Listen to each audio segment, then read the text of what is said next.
Y este lunes lo arrancamos como todos los lunes con los temas de los cuales no vale la pena hablar. Y empezamos por la imputación de cargos contra Sergio Fajardo por un préstamo que hizo en dólares con Corbanca cuando era gobernador de Antioquia, que unos años después se multiplicó en su valor por cuenta de la volatilidad del dólar y por supuesto esta imputación tiene a las redes encendidas en nuestro país.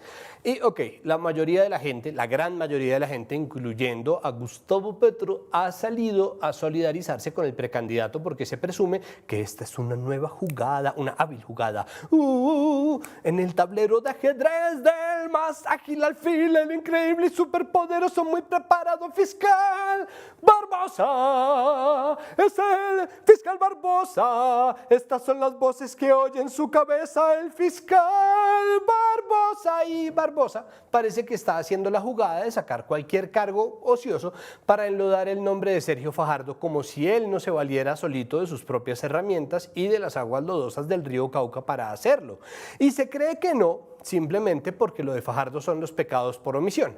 Tanto que todo el mundo tiene que salir a aclarar que él no se robó plata, como pasa cada vez que se habla de Hidroituango, como si la corrupción fuera el único crimen o el único defecto de nuestros políticos. Pero vamos en que la opinión pública en general ha salido en defensa de Fajardo, hasta el punto en que Paloma Valencia y Petro estuvieron de acuerdo en que era una injusticia, e incluso Humberto de la Calle salió a decirle a la gente que saliéramos a marchar por Fajardo. Y yo entiendo que si se está haciendo este tipo de juego antes de elecciones, pues es un horror y que tenemos una democracia paupérrima de la cual Barbosa es apenas una muestra, pero no hay nadie que amerite menos marcha en todo el territorio colombiano que Sergio Fajardo, que ha dado todas las muestras posibles de indolencia en nombre de su tan mentada neutralidad y sus morraquitos conceptuales que no dicen nada en absoluto.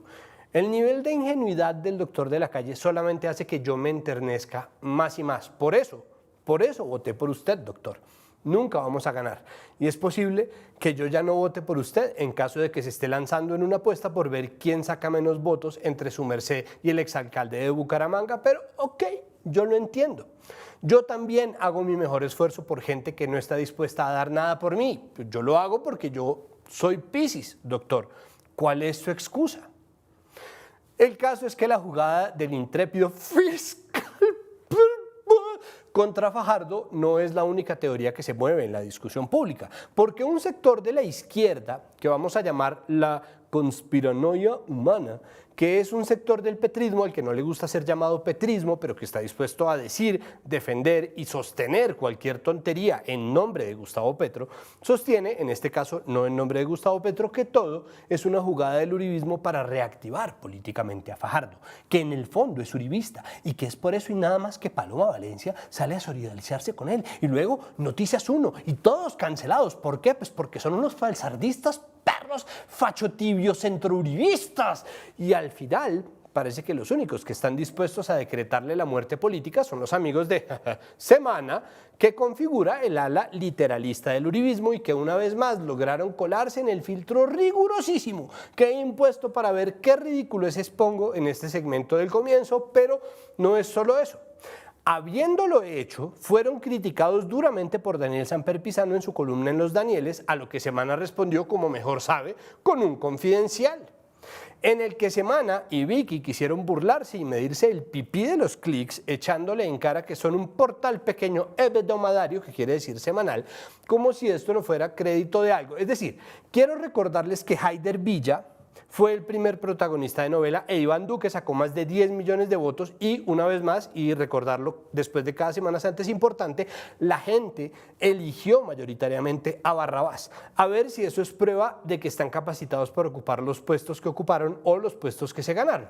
Luego, esto se convirtió en una pelea entre Vicky Dávila y Daniel Coronel, que se sacaron los trapitos del sol, que tuvieron un rifirrafe y no se dan cuenta de por qué esto está tan mal.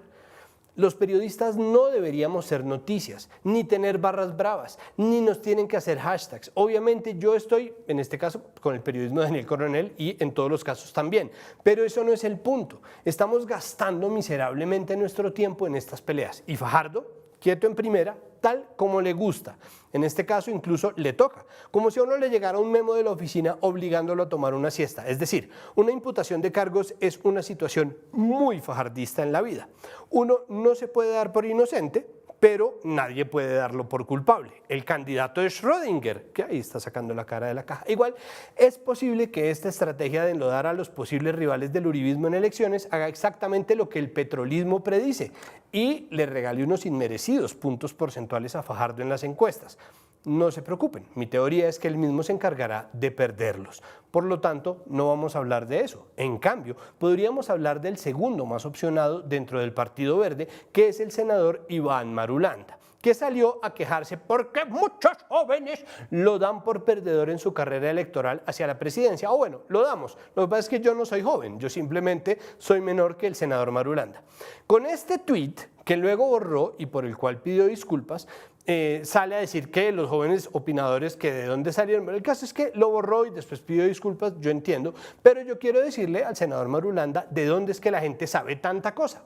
Yo no sé si se ha dado cuenta, pero salvo que haya un factor externo, armado o no, el candidato que suena, suena y el que no suena, no suena. Esto no es un juicio sobre su idoneidad, sobre su talento, sobre su capacidad o sobre sus buenas intenciones. Simplemente, en un país que escoge presidente como se escoge al novio que nos va a maltratar durante los siguientes 4 años, porque menos mal ya no son 8, pues hay muchos que no tienen cara de novio y ya, se lo digo yo que soy experto en escoger gente talentosa, ingenua y sin ningún chance de ganar como el doctor de la calle en 2018.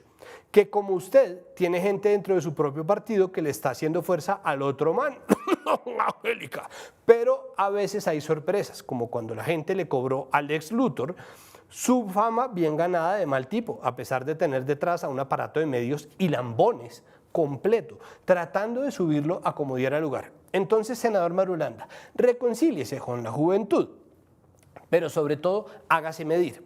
Sométase a una encuesta de favorabilidad y si ve que no tiene los números suficientes, ahórrese esa plata. Esta generación que no tiene ni plata ni empleo se lo aconseja para que siga teniendo ambas. Entonces no vamos a hablar de eso y podríamos en cambio hablar del otro candidato de Schrödinger, ni más ni menos que Tomás Uribe, que ya tiene jefes de campaña en 2 medios distintos, Vicky en Semana y Julito en la W. ¿Quién sabe qué habrá en juego para hacerle la apuesta a alguien tan absolutamente inconsistente con sus ideas o siquiera para darle micrófono a alguien que dice que no es candidato?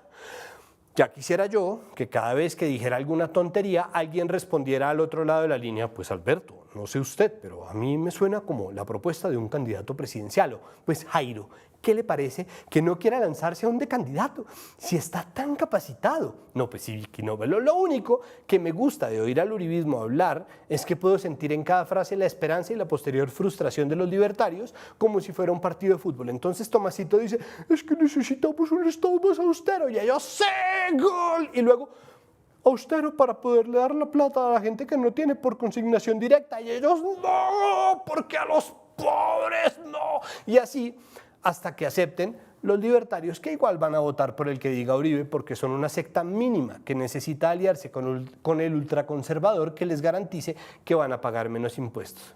Es que no da ni rabia. Lo peor es que Tomás Uribe está sembrando uno de los memes por venir en la campaña del 2022 y es la utilización del niño pobre como medida. ¿Que cómo lo hace Santiago? Muy sencillo, Santiago, diciendo que tal o cual cosa cuesta tanto y que con esa plata obviamente podríamos alimentar a un niño pobre. ¿Cuántos pobres niños cuesta la JEP? ¿Cuántos niños pobres cuesta el Congreso? ¿Cuántos niños pobres cuesta el sueldo del presidente? ¿Cuántos niños pobres se alimentan con una zona franca regalada para ti? ¿Cuántos podemos alimentar cada vez que vendes un sombrero volteado en estafarte? ¿Cuántos niños pobres costó tu centro comercial? Estos pobres muchachos que se han partido el lomo cuidando las herencias que siguen recibiendo, es posible que por fin dilapiden una. La herencia de un lugar en la política que no se merecen, así que no vamos a hablar de eso por ahora. En cambio, podríamos seguir hablando del gasto público, porque resulta que Iván Duque, nuestro meme en jefe, se va a comprar en plena crisis económica, ahora sí, y en detrimento de todos los niños pobres de Colombia, unos aviones de guerra cuyo costo se estima entre los 1.000 y los 4.500 millones de dólares. No. Esto tengo que decirlo como Pacheco.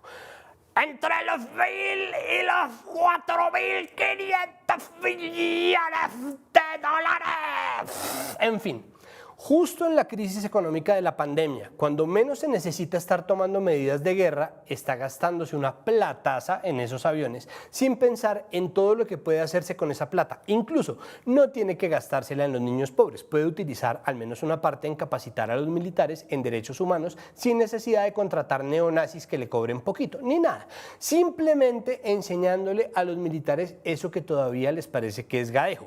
Ajúa. De los aviones no vamos a hablar ni de la estupidez de gastarse tanta plata en vez de restablecer relaciones diplomáticas con Venezuela, lo que además seguramente se traduciría en jugosos contratos con esa plata para otros amigos incompetentes de Duque. No sé, Iván, piénsalo.